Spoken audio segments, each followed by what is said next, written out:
Nyumba Upendo, Milwaukee. Welcome to the Nyumba Upendo show on WNOV 860 AM 106.5 FM. You said, what does that mean? Nyumba Upendo just means I love you. Nyumba Upendo means house of love. So again, welcome to the Nyumba Upendo show. I am one of your hosts, Dr. Kwaku Amawasi, sitting here with Dr. Alicia Michelle Moutry. Oh, you're doing the full name today, huh? Okay, well, right, Jermaine, like, wow, I wasn't ready for that. Normally you're in trouble when you get all three names said like that, but that sounded like that was just a welcome. No, that was my thank you, because I was listening to the show last week, and it was so great. And it's like, but before we do the show, we always got to do our PPs. We have to do it. And that's my prayers and permission, as in tradition of our elders and our ancestors. It was always customary for those younger to get the permission of the elders before they speak. And, I never understood when they said there was little grown folks don't talk children don't talk with grown folks in the room. You say, excuse me, you come in, but it's just a different way. People do that anymore? Mine do. Okay, good. Okay. It's something we have to teach and we have to train. Absolutely. And that's why it's so big a part of this show. And so the person who I get my permission from is also the person I get my prayers from. And that's my mother, Helen Jean. Cockerham Smith Webb. All of that. Every just doing all the government ever had. No, because it's something so important in the name. You think about these debates and everything. And I was listening to Michael Eric Dyson. He was talking to some lady, and she had called her Kamala or something. Oh. And then he was like, "That's not her name." She said, "Well, I'm gonna just call her what I say." He was like, "No, you're gonna respect her name." That is true. I was thinking about Brett Favre. He's talking about I got the Parkinson's and whatnot. And I was like, nobody even knew how to say that man's name. They was calling him Favre because it's Favre. Right. Yeah. But as he got good, they learned how to say his name. So it's like when you put some respect on somebody's name, and I think she's done enough to deserve the respect. But I think more importantly, my mama done did enough for me to respect her name and everything. Absolutely. And sometimes people don't know you by all your names. So they'd be like, I don't know Helen Webb. Oh, I know Helen Smith. Oh, I know Helen Cockerham. Especially her people at Lincoln. So I'm just letting everybody know how she connected to us. Also, I always like to talk about who do I want to talk about, like to put this show in. And I know there's been tributes pouring out already, but my heart, Jermaine, was just hurt when I saw that Brother John Amos had left us.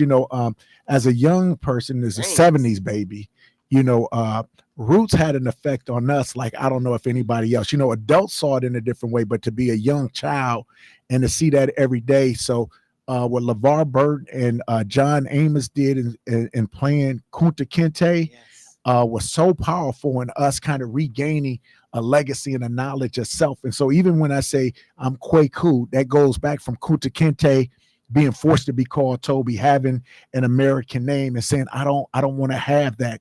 And the one striking image to me is when John Amos on Roots died, and his daughter Kizzy had been sold off. And when she was able to get back home, she had found out her dad had died. And on his tombstone, it had Toby. And she crossed it out and put Kunta Kinte. And it was just like, put some respect on that name. And so when I think of John Amos, even though I know that fiction, that character, some people even argue whether that was a real person and whatnot like that, what Alex Haley, and did he really write it and whatnot like that. I don't want to go into that. I do want to say that the impact as far as going back and trying to research your history and knowing your history, but seeing these people bring that to life, and then knowing him from good times, this strong Black father who was always, no matter how many times he lost a job, he was going to find another job. He was going to make a way. He was there to protect his daughter. He was there to give love and guidance to his son. He was telling Michael how good he could be. It's amazing. Ta-Nehisi Coates wrote a book called Between the World and Me, but he's got a new book called Out the Message.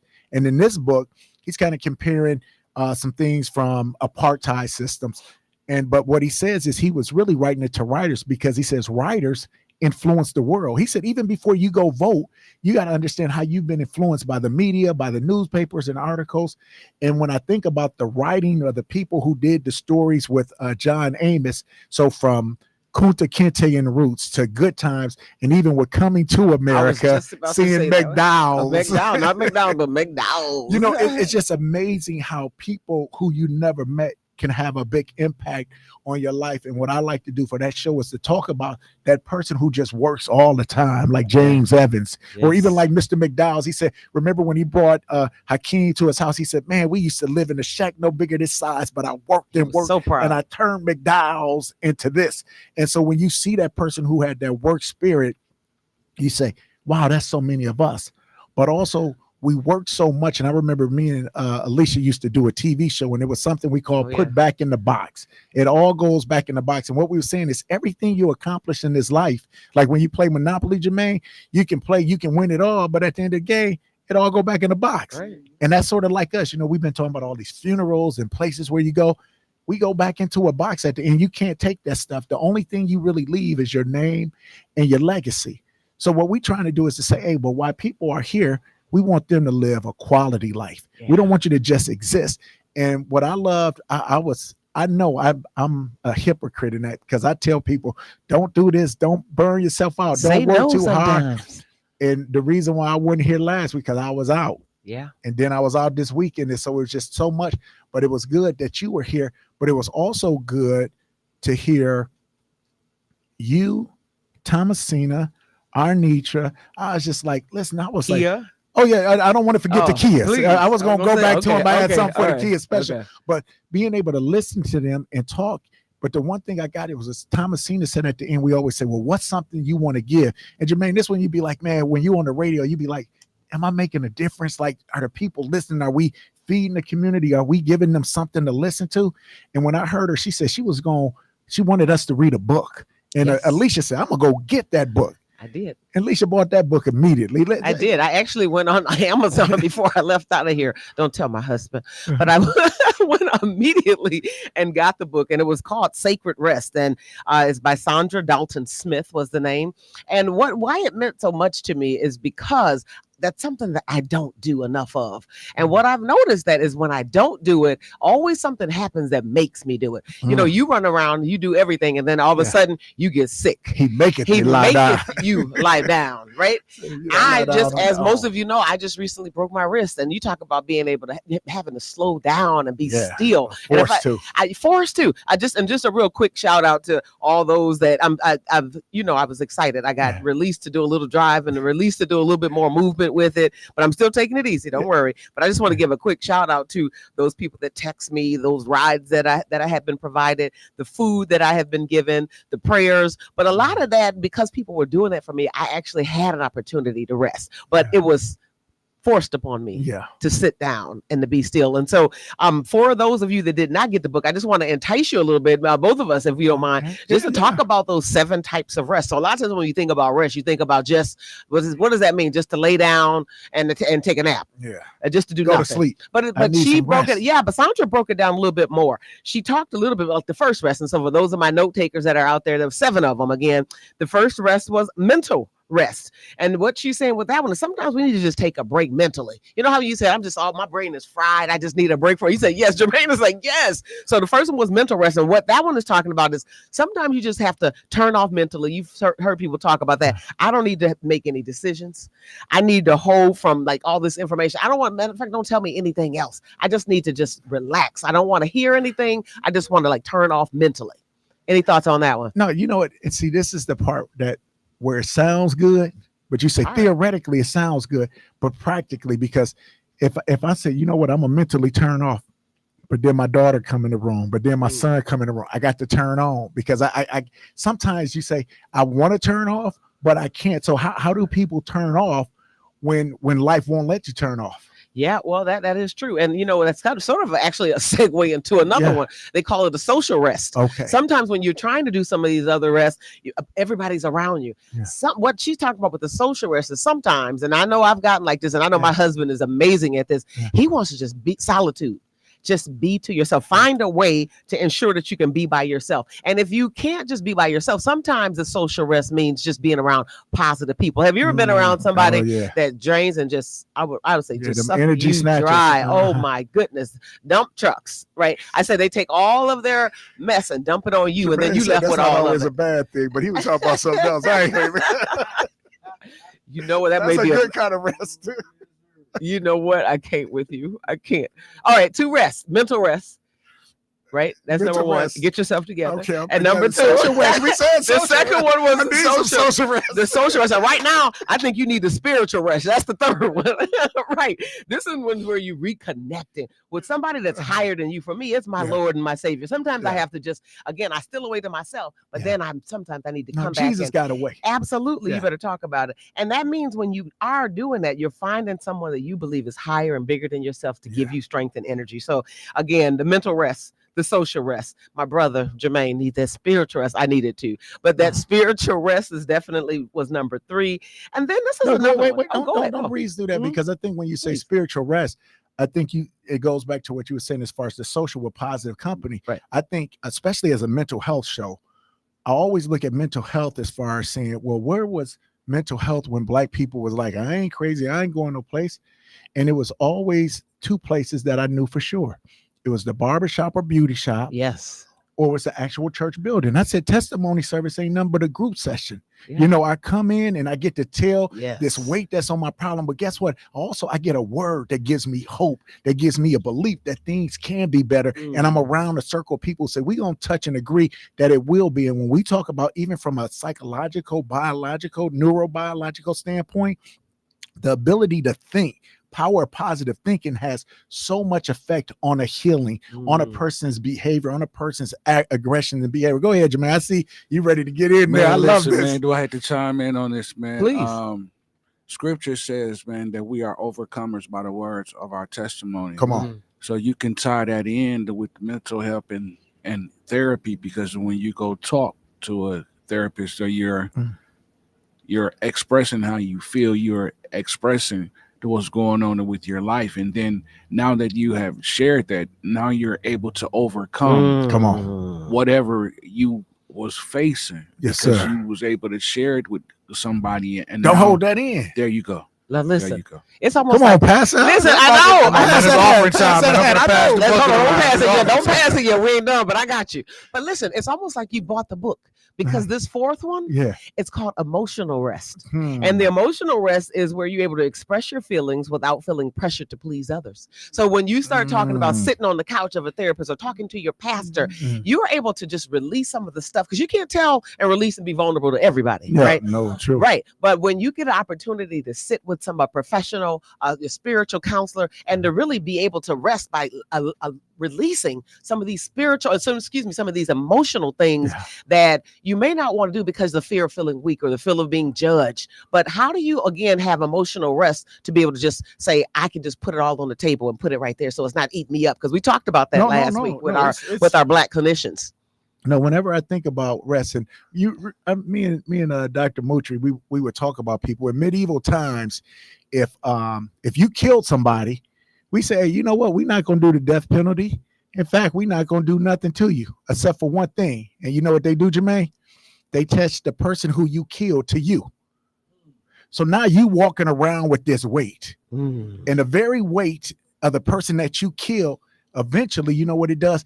It makes everybody not want to be around you. So you're socially isolated. It's like in prison when they put you in that solo place and you're like, oh, I don't want to be here. But also that body that you killed, now that the decay is on you, you can't take it off, and it's killing you. And what I tell people is this: when you carry a grudge, you got dead weight on you.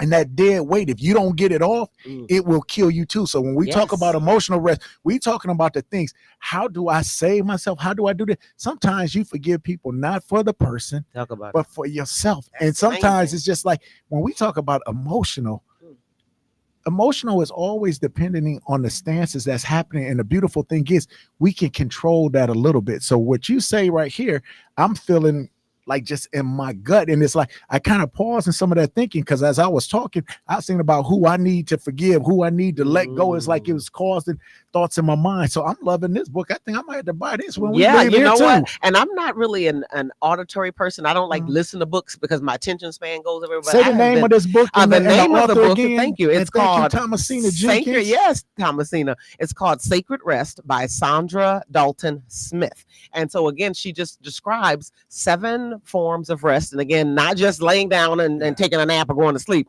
but different rest. We started off with the social rest, the mental rest, the spiritual rest, the emotional rest. And then there's a fifth one. It's called the sensory rest. Sensory rest. And what that one's talking about, sometimes you get just a sensory overload. That means you got the TV on, you got the lights bright everywhere. You just overwhelmed by all of these phones, the computers, all that blue light.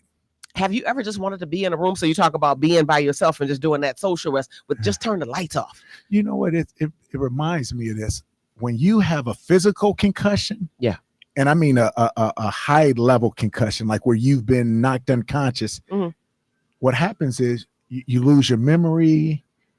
There's a sense of unequilibrium in your balance and everything like that. So one of the things what they say is you have to have sensory deprivation. In fact, you have to be in a room that's quiet and that's dark, because your mind needs that space to heal. So if we can think about that with a physical concussion, now I'm thinking of an emotional concussion where everything is coming. It's just like overwhelming. You say, how do I still myself? And what it talks about is a sensory deprivation. How do we give our minds a chance to rest? Because if you go to sleep with the TV on, your mind is not resting. It's processing. Can you say that again and tell Mr. Mutri that? Say what is that? What you say? Yeah, when you go to sleep with the television on, your brain does not sleep. It's processing. That's why you can have vivid, lucid dreams about what you heard, because it processes in. Yes. That is true. I'm a living witness of that, because he said, I'm a witness. I am a witness of that, because I found myself having my TV on, falling asleep, and I remembered vividly falling asleep and seeing a pizza, a Domino's commercial. And when I went to sleep, that's what you had to eat. That's what I was dreaming about. I'm not joking. I was dreaming about Domino's. And when I woke up, I was hungry. Yeah. So I'm like, I didn't think about it. I didn't tie it in until you really just said it, because then it just started replaying. Like, that makes sense, because you're asleep. Well, your eyes is closed, but your ear gates are still open. So you're still hearing the words. So you're still hearing, so that's true, man. And I suffer with that, because my husband likes to have the television on when we're in the bed, and I do not. And so now we at least have an agreement. Like, he can't have I said you put the remote here, so when you start snoring, that's a sensory overload right there. That's a whole nother one right there. but when he does sleep, I can turn it off. But he getting it. But here's the thing. But now we at least have an agreement. Normally he'll have some sports or something like that on, but he cannot have like that last 48 hours, because I'm doing like you. All that crazy stuff, because then I'm having nightmares. It's happened. You ain't watching songs.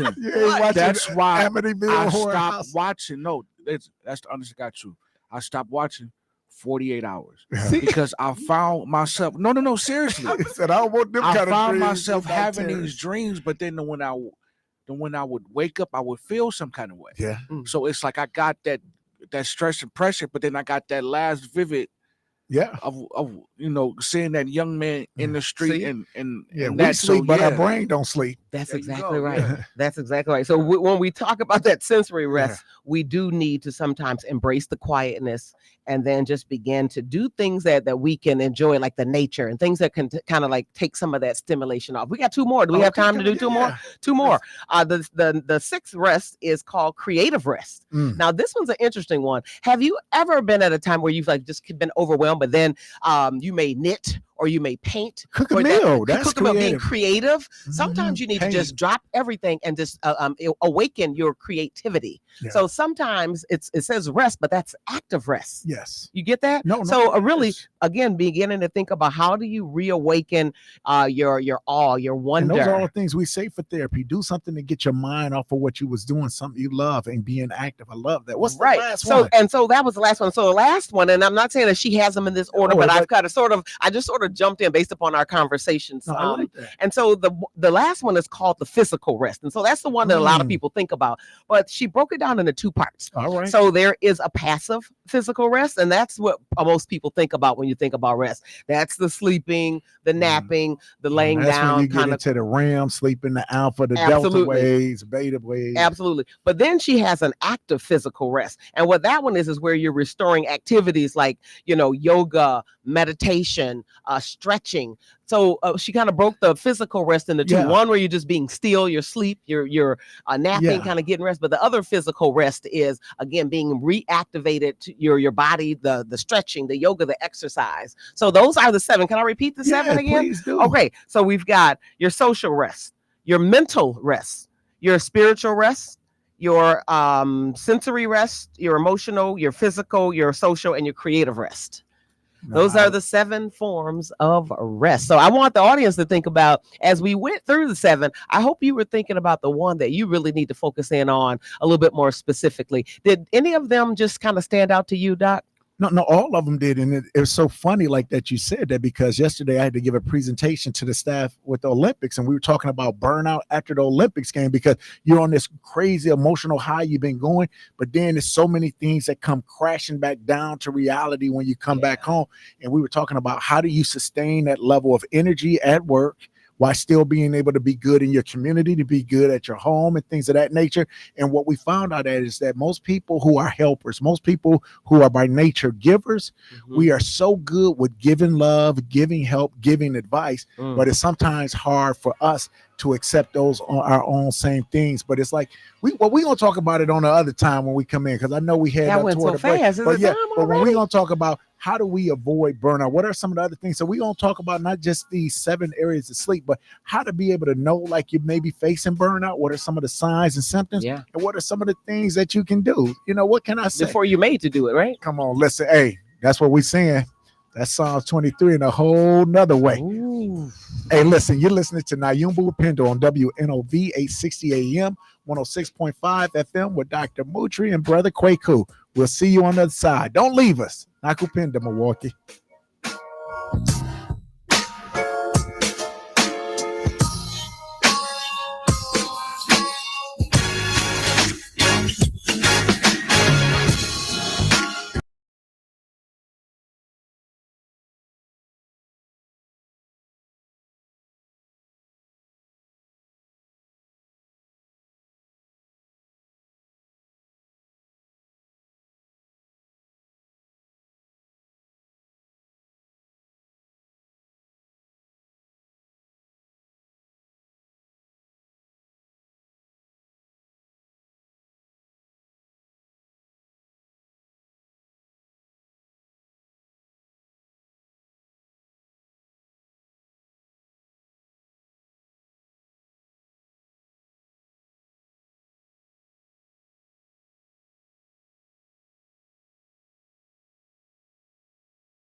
Welcome back. You're listening to Nyumba Upendo with my co-host, Dr. Kweku, and myself, Dr. Alicia Mutri.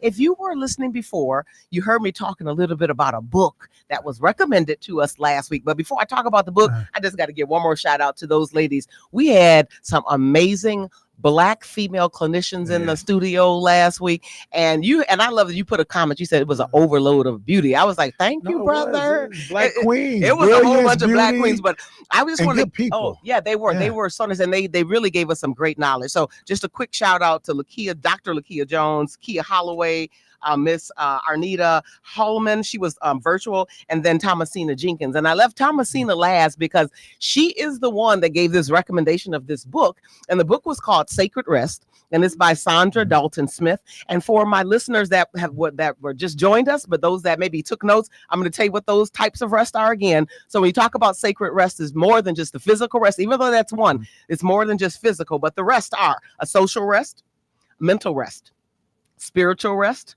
emotional rest, sensory rest, physical rest, and then the creative rest. And before we went off, I had asked which one kind of stood out for you. One of the things that I thought about personally about this, I thought, can I do one of the rest and then it supports the other? And while you were talking, I thought, when I get my spiritual rest, that typically sets the foundation for the rest of what happens. Square. That's my square, seriously. And so when I think about that, when I can get and reconnect to the person that I believe I get my strength from, my power from, then the other rest kind of comes a little bit more natural from me. And the other one, ask you to give me the one that stuck out to you. The one for me right now is more about that physical rest, but the kind that includes like the massage and I'm really, I don't know about you, but after this show, I may just literally call. It's time for me to have that type of a physical rest. I need a massage. Whenever you say massage, I always got to talk about my girl Patrice, because that's who I go to. Who is that? Tell the people. I tell them every time. They know Patrice over at Calm Wellness. No, I'm serious. Like when you have somebody like who understands, like your body speaks even when you can't, and when you have somebody who's qualified and is compassionate and caring, and they're working on you, they can work out things you don't even know. It's just like anybody who really loves you or care about you, they can look at you and be like, oh, no, something ain't right. Mm-hmm. You might be trying to smile for the world and fool them, but I know. And it's that kind of feeling. So it's like when I just talk about the rest, I need all 7. So it's like It depends on the day and what's coming on. But what I know, this is how I know, like we talk about burning out. How do I know I need rest? Big shout out to Chastity and Marlon, because I'll go see them perform all the time. But when I'm laughing at a comedian and everybody else is kind of laughing, but I'm just laughing. You do that. I said, I needed this laugh too bad. But it also is good. Laughter is good for your soul. So it's good in that way. But that's also my red flag that I'm burning out. Like, so, and we got to make sure we talk about our guest who just came in. If you watching on Facebook and YouTube, you see Serita Valmond coming on. How are you today? Hello. Hello, beautiful. Hello, sir. I'm doing better. You could have said beautiful twice. I'm just saying today. She could have said that 3 times. One beautiful person, I guess, Carmen. I'll start singing Beauty by Drew Hill in a second now. That's my theme song. No. But no, I'm doing better. I've actually been having a lot going on. It's funny because I didn't know what the topic was going to be. So I know you did that on purpose because that's how we roll. We're going to do it organically where it's natural. It's really, I'm actually dealing with that right now, to be quite honest. And I'm working through my own process of getting out of burnout. So when she talked about those rests, and I saw you nod your head when that book comes, is it one of those rests that you say, oh, this is what I need? Even like right now, when I'm doing it, this is how I reset, how I recharge. I'm like you. I need all 7. Yeah. But I'm also like how you said too. It's like my spiritual reset is the first part. And once I have that together, then I can kind of flow into others. But I also want to mention another book too. All right. Come on. Rest is Resistance by Trisha Hersey. Say that one more time. Rest is Resistance. And it's by Trisha Hersey. She is originally from Chicago, but she does the Rest Ministry, if you've ever heard of that before. No. and she is all over, discussing that and having like the nap ministry. And so she'll have like different nap sessions and things like that. And so she'll go throughout. Prayer session go because I pray and I nap. So sometimes. But what's so interesting that you say that, because I have always said, I don't know, after you get a massage, I lay there and they're like, take your time to get up. And I'm like, don't tell me to take my time, because I can like lay there for a little while. But I always thought, and if any masseuse out there is listening, I think you could like really like benefit from this. Give me a massage and then give me a 1 hour time to just lay there and just rest and take a nap.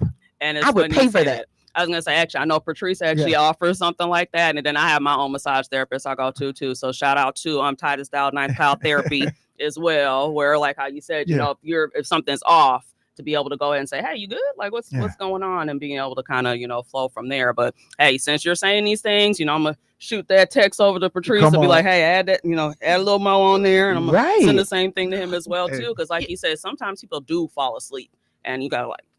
I was gonna say, see, Jermaine, sometimes we be saying prayers, and my mom is low key put out some bullets to me and Alicia in the prayers and say, like, Lord, do this for them too. One of her prayers where she said they talking about burnout. Please let them realize they burning themselves out, and to not only talk to the people but talk to themselves. So, Alicia, if your mama telling you burning out, what do you think are some of the signs when other people can see from you, like they let you know, hey, something's not right, those people love you, but what are those things internally you see? Well, it's actually it's internal and external. So right away I can tell you that my patience is a little lower. I don't have the patience or the tolerance as much. So maybe something that maybe bugged me a little bit when I get like that. Oh, so coffee therapy is also a thing. What is that? No, if you don't talk to Alicia in the morning before she have her coffee, she needs some coffee therapy. That gets her going. Yeah. So if that's how late night too, though. What about that? No, but that's a big one. Like, but I know my body. I know I'm a little bit more irritable, but a little less tolerant of things. But then also for me, I can tell by my body posture. Believe it or not, I can catch myself. I catch myself gripping my teeth a little bit more, like the grinding, or my shoulders are tense, and then I can even say like let go. And sometimes just to make that even clearer, when I go and I do the massage, my masseuse are gonna go like relax, or they feel those knots, and so that's something that has been created based upon me not releasing. Yeah, correct. Right. So those are, thanks for that question. Though said you got to release. You do. You do, because otherwise it eats you internally. The ladies talked about that last week as well. No, absolutely. So how about you, Serita? For me, I would say that overwhelm, the sense of overwhelm. If I start taking too long to respond to messages, for example, I usually say like my text messaging is like between 24 to 48 hours. Okay. If you don't hear from me after that point, you might want to tap on me and be like, hey, Serita, you good, or what's going on? Or also too, even with social media, I'll also just take breaks. Right? Like, you know what? There's just too much. But that's one of the rests we say. That's sensory rest. Sensory rest, because it's like, I with what I do, like I already am very sensitive to different energies and things like that. When I'm seeing things coming on, when I'm seeing different triggers and things like that, for me, that might not necessarily be a trigger for someone else, which is another thing too, to be able to kind of have that self-awareness. Okay. Well, to know when that something like that is happening. No, I like to go to Jermaine. I'm just curious, when you are feeling that way, how do you know? What are your triggers? Yeah, because you do a lot. I every time I turn around, I know he's on the radio, he's in the band, doing this. I'm like, Lord, how do you know? Doing funerals, doing engagements. For me, it's like when I do funerals. Yeah. Especially young people. That's really hard for me, because seeing the parent and seeing how they are reacting, and and the hurt that they're going through, sometimes I find myself replacing them and putting myself in their shoes. Oh yeah. Having a 23-year-old son and a 28-year-old daughter, and I'm seeing a lot of these young people that either shot down or from car accidents and things like that, and I'm just seeing this stuff. So what I do, I normally go to the gym, or I would go to the studio and sit down at the piano for hours and just play. Yeah, he's been supposed to bring that piano into the studio the last couple of weeks. I'm gonna just put that out there. I'm waiting for it. Because then I'm gonna sing when he bring it in. Yeah. I don't know if y'all want that. But... Oh yeah, Doc, we want to hear that. I'm bringing it next week for that. Bring some laughter therapy. So for me, that's my release. it's always been that way. Yeah. It's just music is what really saved my life. So no. Music is a healer. Yeah. And see, I listen to y'all, and my burnout is like very different. I know I'm burning out when I put more on my plate. You know how like when you tired and you say, I keep going, but as soon as I stop, I'm a crash. But if I keep going for some reason, I got energy.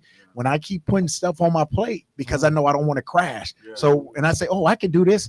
You got a minute to rest. Oh, but I could take these two things on when I need to, because I'm afraid like the crash out is just going to be hard. So I keep putting stuff on it. Then that's what we were talking about. He maketh you lie down. Something happens where it forces you where you can't do anything but that. So what we want to do though is talk about like, what are some of the healthy responses? I know you talked about, Jermaine, like music being like a beautiful thing for you. So Rita, what's some of the things you do? Like once you're there and you say, this is how I'm going to reset. This is my recharge button. Definitely music as well too would be my one thing. Like I listen to a lot of DJs on Twitch, so shout out to Twitch for them having all the different DJs that kind of get you into different moods and things that you can kind of play around with. Have a playlist. Absolutely. Also too, just like reading.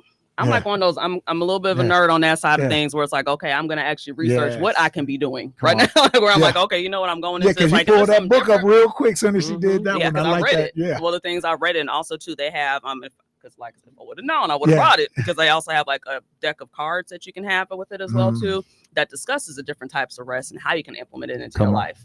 And so there was a moment in time where I was actually doing that on Instagram. I was going live on Friday evenings and going into rest. But when I started to hit my burnout, I stopped doing it. Because it's like I recognized and knew that. And I know that I have to also protect my own energy because of all the things that I'm doing. And also even with children and things like that as well, where it's like, okay, there's so much coming. And we all have so many things that are coming at us. But sometimes we also have to look at how we have our boundaries and things set up. Because I have what I call like I have what I consider like a loyal discernment, where I have an issue with that, where I'm working on it, where like when it comes to my family and things, because I'm so loyal to them, sometimes I will let stuff go a little bit longer than I should. Cross these boundaries because it's family. Because it's family. You got to put in the air quotes. But then I've also recognized too, where it's like now I have to really put my foot down with those boundaries and be like, look, this is what I'm doing from this time to this time, especially for teenagers. You got to let them know, because they think you're supposed to run around all over the place for them. And I'm like, I'm not an Uber driver. I'm not a Lyft driver. So I'm like, and you have a car. So why are you asking me to take you somewhere? You don't got gas in your car. Got it. Right. Exactly. Like you don't got gas in the car. Okay. But it's like things like that where you have to establish those boundaries for yourself. Well, I think that's aligned with that social rest one, where it talks a little bit about surrounding yourself by positive and supportive people. So again, we sometimes look outside of family. Sometimes they're like, we gotta do that, but at some point you got to put everybody in that category to say, who do I need to have around me that's gonna like increase my, what you call your serotonin? Who are those people that I can have around me that I feel support, that I'm not always supporting them? You gotta, and this is one thing, this is another book, Happy Women Live Better, Valerie Burton. All these books we're going here, all of our readers. Happy Women Live Better, Valerie Burton. But what she talks a little bit about is making sure that you have different types of people in your life. So she said women, but men, I ask you to do the same. But when you think about certain things that you need, who do you call on? I don't have one person I can call on for everything, but if I need somebody to pray with me, who is that person that I'm going to call? If I need somebody that I want to go to the gym with, maybe not the same person that prayed for me, but I got somebody I can go to the gym with. I got somebody that I can shop with. But having people that around you that's going to provide you that social rest is so key. So again, Happy Women Live Better. Goes into self-knowledge. I got to know who I am and who I need in that specific thing. You know, I was watching the debate yesterday, and they said, what they had to do with burnout? Well, what I was thinking is everybody that was commenting on it was like, oh, this is boring. And I was like, wow, we finally have a debate where people are civil. They're talking about the policies and they don't agree. So they able to give a little zingers and whatnot there. But they were like civil. They were. And people was like, oh, this was boring. I kind of miss Trump and the dogs and the cats. And I'm thinking like, this is how we are in life sometimes. Sometimes we can't be happy when happiness comes. And so we look for the car crash. So sometimes I think like that movie Crash, remember they was like, sometimes people can't be connected. So we crash into each other because we're longing for that connection. I think sometimes in this society, it builds up to be burnt out. I mean, think about it from the time you're in school. You got tons of school, then you got homework, then you got chores, you got responsibilities. Then if you sports? You got all of these other things. It's like we teach people how to burn themselves out early, and only when we become an adult, now you put bills on all of that, and we think about the stuff that we do to ourselves that self-defeat is that like adds to that. So I'm just talking out loud and thinking, but it's good. How do we start to recognize those things and then be able to be happy?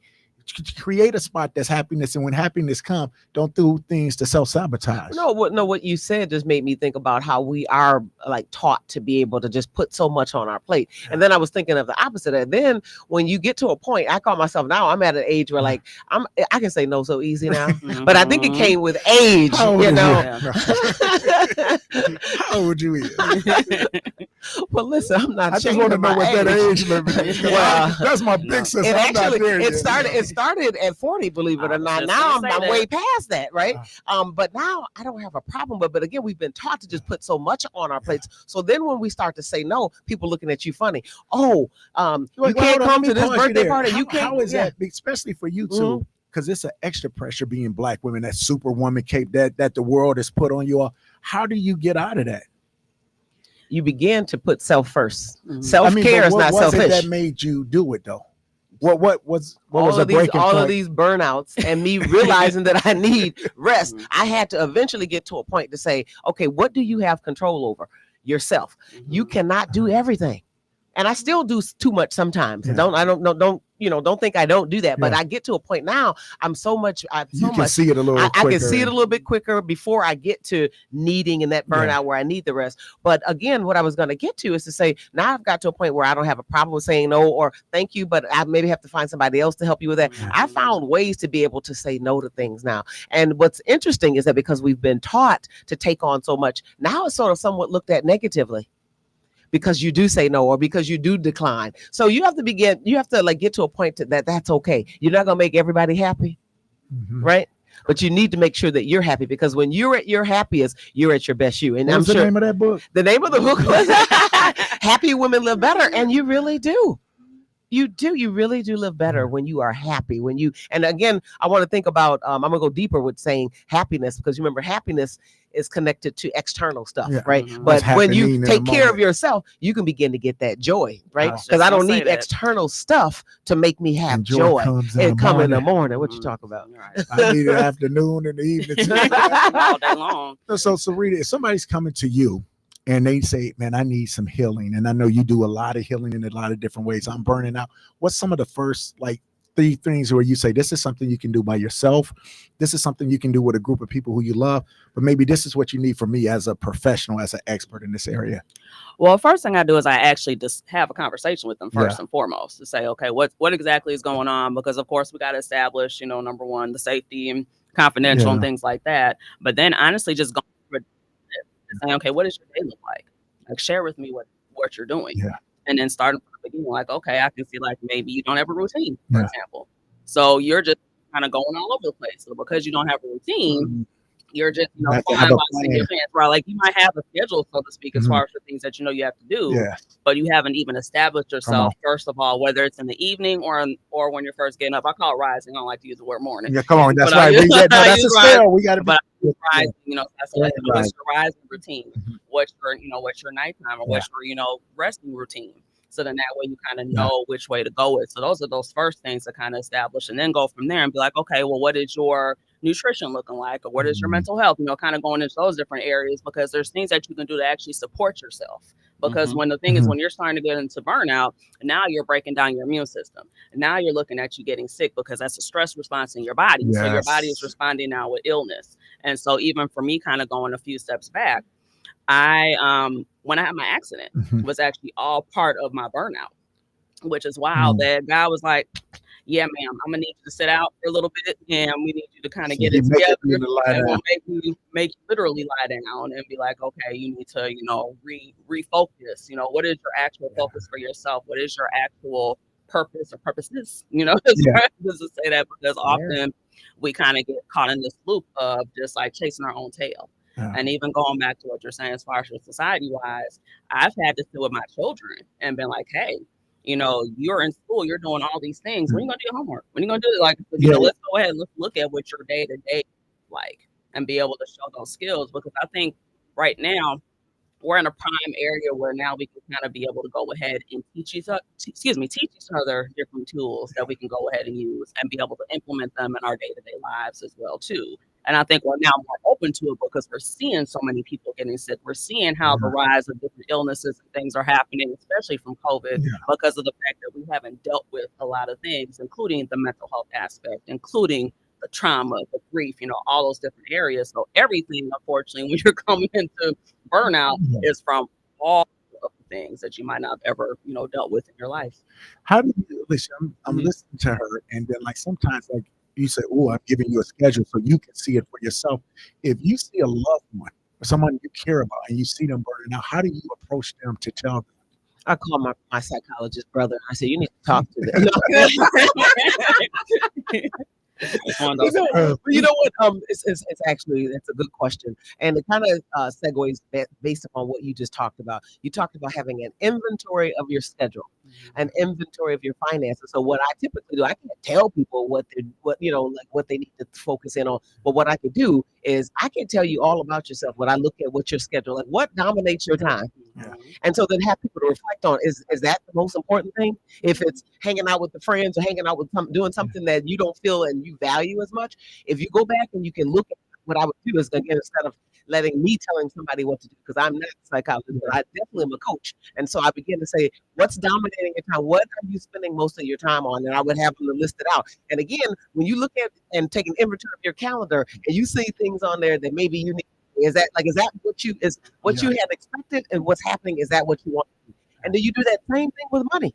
I can tell you about yourself. If I can go through your checkbook just to see, or look at your bank statement to see, what are you spending your money?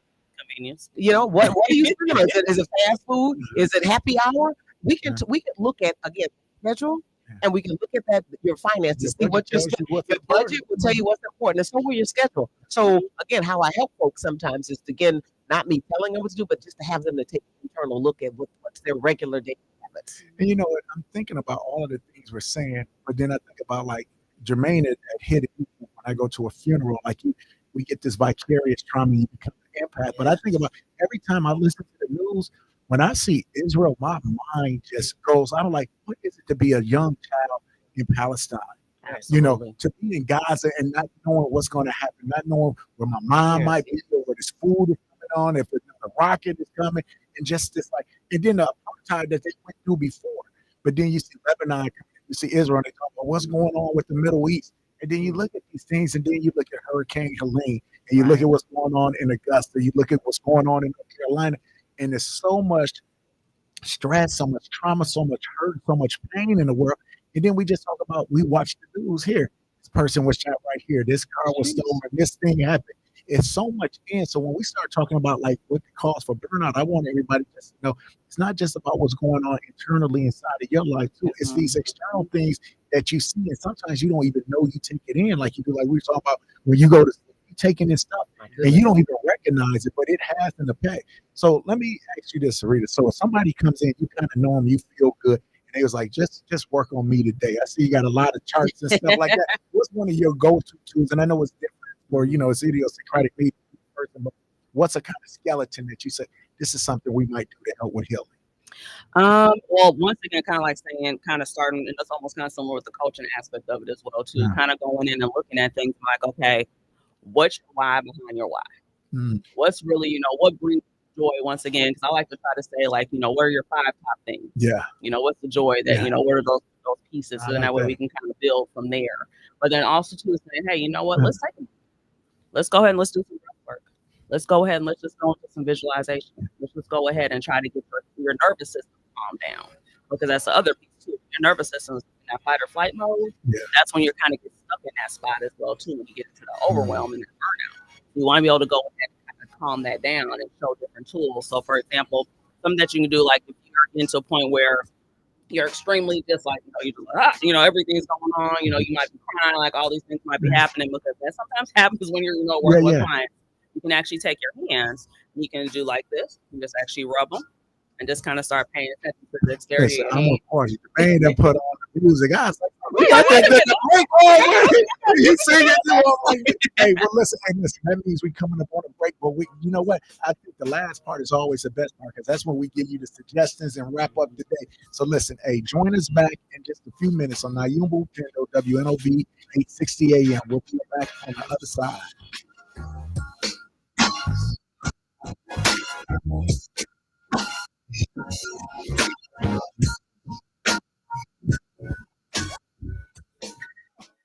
Looking for quality health care for the entire family? At Progressive Community Health Centers, we offer comprehensive services at 3 convenient locations, from adult and pediatric medicine to dental and behavioral health, women's health, and podiatry. We've got you covered. We're also proud to be a diabetes center of excellence. We provide culturally competent care regardless of your ability to pay. We accept most major health insurances, including Medicare Plus and Medicare. No insurance? No problem. We offer a sliding fee program to ensure you get the care you need. Call us today at 414-935-8000 to make an appointment and choose Progressive Community Health Centers for quality health care for everyone in your family. Visit us today and experience the difference. Young America, Kamala Harris thinks she knows all about you. What else do we know about this population? They are stupid. Kamala thinks you're too stupid to realize she's to blame for overspending and record inflation. They are stupid. She thinks you're too stupid to realize groceries now cost 26% more. They are stupid. Too stupid to see how she tripled the price of gas. Stupid. Kamala Harris thinks you're too stupid to notice home costs have skyrocketed, now 46% higher. Electricity is costing you 25% more. Healthcare is risen 18%. And cars are up a jaw-dropping 33%. Bidenomics is working. With all due respect, Madam VP, we're not that stupid. Young America, we can't afford 4 more years of Kamala Harris. To learn more, go to learnaboutkamala.com. Right for America, paid for and is responsible for the content of this ad, not authorized by any candidate or candidates committee. www.rightforamericapac.com. Hardworking family businesses, ambitious entrepreneurs, relationship builders, and job creators. Businesses like yours are the heart of Wisconsin, and Wisconsin Economic Development Corporation lives to help you realize your vision. Join us for Marketplace Wisconsin, the Governor's Conference on Diverse Business Development. It will be held on December 11th and 12th at the Baird Center in Milwaukee, and virtually on the 10th. Presented by WEDC, Marketplace Wisconsin is a chance for minority, women, LGBTQ+, veteran-owned and small businesses to network, explore government contracting, and grow. You keep our state moving with construction, janitorial services, logistics and transportation, technology, medical services, and more. And Wisconsin Economic Development Corporation wants to help propel your success. Let's look forward together. Register for Marketplace Wisconsin today at marketplacewisconsin.com. Often imitated, but never quite duplicated. We're WNOV 860 AM and 106.5 FM, The Voice.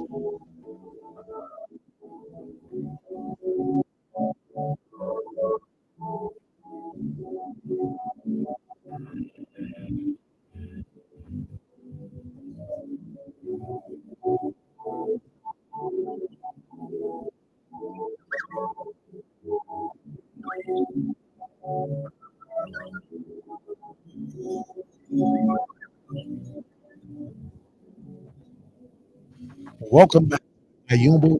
So if you hit it, that's like you don't have too much time left. But it's like when you in church, organ gets you're like, oh, that means it's a good part too. So Serita, you were talking about something right before we left. I want you to jump right back in. No, absolutely. I'm not going to put my first finger up to leave me. I'm going to stay here. Close it for the first time. No, but one thing I was mentioning is like some things that you can do, which are somatic practices, which the soma is the body. Yes. And so somatic is basically the things that you can do as far as processing emotions in the body. And so one thing that is actually a very easy one that we don't think about is just literally just taking your hands and just rub them together and just start, but do it slowly. And just start paying attention to the dexterity of your hands. Okay. And you can start even going like to the top, back, and just doing it slow. And then if you're still like, okay, this ain't doing a Thanks. Then you can go ahead and you can even start touching on your face. So you can go ahead and start rubbing on the sides and also rubbing up here on the top of your forehead as well too. It's almost like how you do like a little child or like with an animal where you're just kind of starting to rub. So you're doing the soothing for yourself. This is all really and it's self-soothing. But another real big one that I see a lot of people use that are just like, wow, when I share it with them, is actually taking your hands and going on the side of your shoulders, on the side of your biceps. You might have a little you might have some indentations depending on how much you work out. But you can kind of do that. And when you actually go ahead and start rubbing right there, that actually helps calm your nervous system down as well too. So if you're in a position where you're like crying and things like that, we often don't realize it only takes 90 seconds for you to process an emotion. But we sometimes get so scared about what's going to happen when we're processing that we're going to lose control that we don't even want to go into it to process it. So those are cool tools right there that can actually help you when you're kind of going through the emotional, physical aspect of it. But then you can even start dancing. Yeah. You know, just to kind of get that energy out of your body. Come on.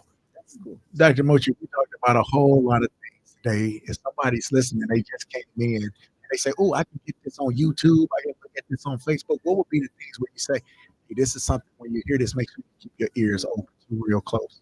Well, I would just go back to the book title because, again, both of us started off talking a little bit about how when you don't rest, it will happen. If one way or the other, your body will get the rest that it needs. So before making it shut down on you, before falling and breaking something that make you not be able to do the stuff that you normally used to do, or you doing what you do and you get sick and you can't do what you do. My whole piece is ensure that you are not made to rest, that you just take the rest on your own. And the book again was Sacred Rest by Sandra Dalton Smith. And I'm not just talking about it, but I'm being about it as well. I'm talking to Mama, I'm talking to myself, and I am going to take rest. Absolutely. Now I know you can't do what you do over there, but I want to know what you're saying right now. Give us something, give us a tidbit of what you normally do. Well, I can kind of give a hint of something. So we're talking about like peace and boredom a little bit. Yeah. And that oftentimes we kind of get those two confused. Come on. And I realize now when you're going through that healing journey, that boredom might be just showing you the opportunity to be able to go ahead and do something different for yourself, whether it's you trying a new skill that you might have not done in a long time. I know when we're children and we're going through childhood and we have those joys, those things that bring us joy, those are still going to bring you joy in adulthood. Yeah. There's no time limit on those different activities. You can still go ahead and bring those back because there's joy in the play. Yeah. And that's a whole other, that's a whole nother, subject. But being able to go ahead and kind of look at that and seeing that there is that can still be involved, and it's okay. Listen, it's two things I'm going to say. One, going to seem like I'm being silly, but I'm not. The first one is I want to say, hey, make sure from a mental health perspective, we always talk about go get a therapist before you need to get one. Yeah. Sometimes we talk about the stigma that's attached to it. Listen, once you get a therapist and you talk, you'll find out, oh, wow, this is the thing I needed that I didn't know that I needed. And then the second thing is I want you to go out today and I want you to make a social connection with somebody. I want you to love and hug up on them. I want you to get that feeling that you get when you're connected to another person. And so when we say that, I want you to do it to the point, and this is why I say so I need y'all to stay grown and mature with me. Okay. I need you to crescendo. I need you to get yourself to a height. See, I tell you, don't do that at least. I was going to say, I need you to get like when we talk about from a sexual health standpoint, we talk about a climax and what that brings. But what I'm saying, it doesn't always have to be in a sexual type of standpoint with that for you to get a crescendo. And when you hug your child, when you hug your mother, your brother, that love, when you just say, oh, I needed that hug. I want to encourage everybody to go out and to get that type of love today. Make that your action item for what we do. Any last word? No, I love that. I was going to ask you. You asked everybody to talk about what are they committing to. So I know. Stacey was coming tonight. That's why I said that. I was like, not to say it like that, but now if you want to hear, but that's what's going. That's what I'm talking about. You get ready for the crescendo. And you're listening to Nyumba Upendo, 60 AM, 106.5 FM. We're going to leave it for Brother Al Sharpton. Don't burn yourself out. Go have some fun and love somebody.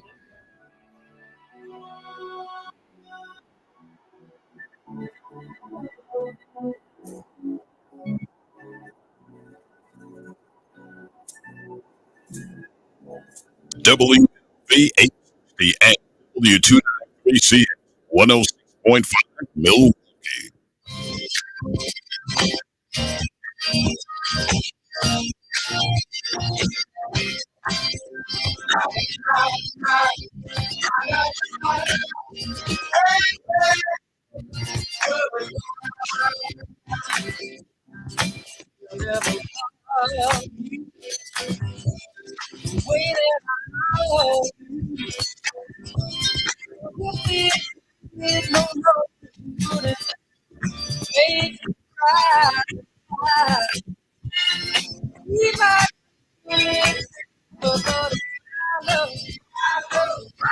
The views and opinions expressed on this show do not reflect that of the staff and management of WNOV and W293 CX 106.5 FM Courier Communications Milwaukee, but are the comment of the host and guest of this particular show.